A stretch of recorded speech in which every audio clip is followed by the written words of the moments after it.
ఉత్తరప్రదేశ్లోని హత్రాస్ తొక్కిసలాట బాధితులను పరామర్శించారు కాంగ్రెస్ అగ్రనేత లోక్సభ ప్రధాన ప్రతిపక్ష నేత రాహుల్ గాంధీ. యూపీలోని అలీగర్ జిల్లా ఫిలక్నా గ్రామంలోని బాధిత ఫ్యామిలీకి వారితో మాట్లాడారు. అండగా ఉంటామని హామీ ఇచ్చారు. కాంగ్రెస్ పార్టీ తరపున ఆదుకుంటామని చెప్పారు.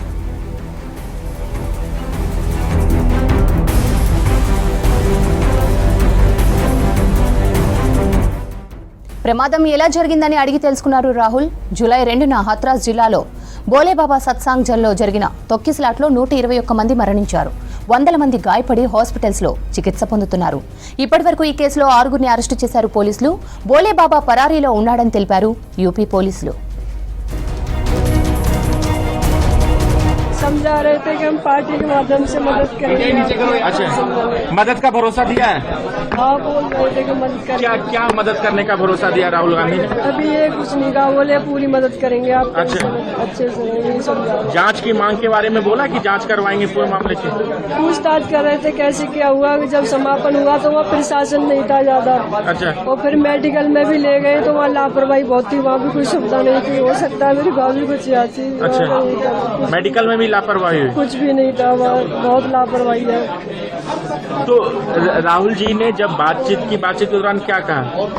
यही कह रहे थे आपके परिवार के मतलब मदद करेंगे, आप सही से रहे। अच्छा, पार्टी के द्वारा मदद की जाएगी। मैं तो गया नहीं था, मेरी पत्नी गई थी और मेरी दोनों बेटियां बाद में गई थी। वो पहले चली गई थी और दूसरी ट्रेन से मेरी बेटियां गई थी। जब वहाँ सत्संग जब खत्म होता है, समापन होता है, तो उसके बाद में जब वो निकल के जाते हैं तो एकदम भीड़ भागती है उनकी तरफ कि जहाँ से गाड़ी निकलती है वहाँ पे चरणों की धूल ले लें। तो ये लोग तो बहुत आगे थे, फिर भी पता नहीं कैसे भीड़ की चपेट में आ गए। मेरी बेटी छोटी ही थी, लतामणि नाम था उसका, वो भीड़ की चपेट में आ गई। मेरी बड़ी बेटी भी भीड़ की चपेट में आ गई, पर बड़ी बेटी छोटी बेटी जो नीचे दब गई, बड़ी बेटी ऊपर उसको निकालने की प्रयास कर रही थी, पर वो निकाल नहीं पाई उसे। जब थोड़ी देर बाद उसने निकाला तो वो थोड़ा ऐसी सांस थी उसमें, अपनी मेरी बड़ी बेटी के हाथों में उसने दम तोड़ दिया। अब वो आ रहे हैं तो वही हमसे पूछेंगे क्या है, क्या बात जो पूछेंगे तो उस टाइम जो पूछेंगे तभी जवाब देंगे। कुछ घर पे बहुत सारे लोग आए मिलने, सब देने आए, तसल्ली दे के गए। इसके सामने जो हादसा हुआ है तो ये तो पूरी जब से बदहवास है। घर में कई बार बेहोश भी हो गई। मैंने संभाला, बड़ी बेटा संभालो अपने आप। इनका नाम है वैष्णवी, ये 23 के आसपास। दुख की बात है, बहुत दुख की बात है। बहुत परिवारों को नुकसान हुआ है, काफ़ी लोगों की मृत्यु हुई है, तो दुख की बात है।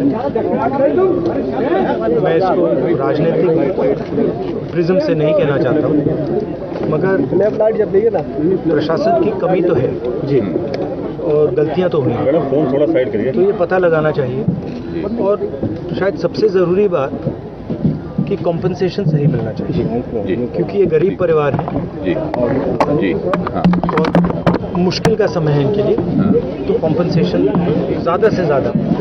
और मैं यूपी के चीफ मिनिस्टर से विनती करता हूँ कि दिल खोल के कॉम्पनसेशन करें। इस समय इनको ज़रूरत है। अब आपने 6 महीने बाद दिया, 1 साल बाद दिया, डिले किया, तो उससे किसी का फ़ायदा नहीं। परिवार वालों से मेरी पर्सनल बात हुई जी, उनके परिवार के बारे में, उनके बच्चों के बारे में, माता के बारे में, वो कैसे थे, क्या करते थे, तो वैसी बात हुई है। उन्होंने कहा कि प्रशासन की कमी है। उन्होंने कहा कि जो अरेंजमेंट वहाँ पुलिस का होना चाहिए था वो नहीं था, ठीक है।